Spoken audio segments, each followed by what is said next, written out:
Look, I know you know a lot about AI, right? And you know how dangerous it is potentially to humanity and what opportunities it also, offers. But it could kill us all. I mean, Elon said first it's going to steal our job, then it's going to kill us. And it's probably not hyperbole. It actually, if it follows the laws of biological evolution, which are just the laws of mathematics, that's probably a good endpoint for it, a potential endpoint. So it's going to happen, but we need to make sure it's regulated, and it's regulated properly for safety in every country. And that includes Russia and China and Iran. Right now, we should be putting all the weapons of war aside and sitting down with those guys and saying, how are we doing? How are we going to do this? There's much more important things to do. This stuff is going to kill us if we don't figure out how to regulate it. And leadership needs to look down the road at what is the real risk here. And the real risk is that, AI will enslave us, for one thing, and then destroy us and do all this other stuff. And how about biological weapons? We're now all working on these biological weapons, and we're doing biological weapons from Ebola and dengue fever and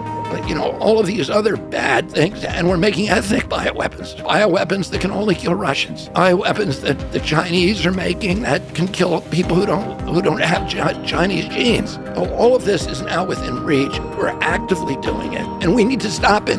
And we can biological weapons treaty is the easiest thing in the world to do. We can verify it, we can enforce it, and everybody wants to agree to it. Only insane people do not want to continue this kind of research. There's no reason to do it. So there are these existential threats to all of humanity now out there, like AI and biological weapons. We need to stop fighting each other, start competing on economic playing fields instead of military playing fields, which will be good for all of humanity. And that we need to sit down with each other and negotiate reasonable treaties on how we regulate AI and biological weapons. And nobody's talking about this in this political race right now. Nobody's talking about it in the government. They get fixated on these little wars and these comic book depictions of good versus evil, and we all go hoorah and go off and give them the weapons and enrich. We're on the road to perdition if we don't end this. Listen, I don't understand AI. Okay, I do know. I can see from all this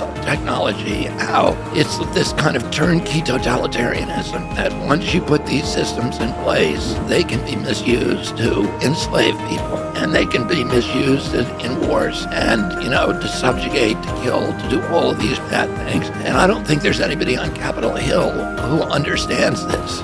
We need to bring in the tech community and say, tell us what these regulations need to look like, so that there can be freedom to innovate, so that we can milk AI for all of the good things, not, fall into these traps that pose existential threats to humanity.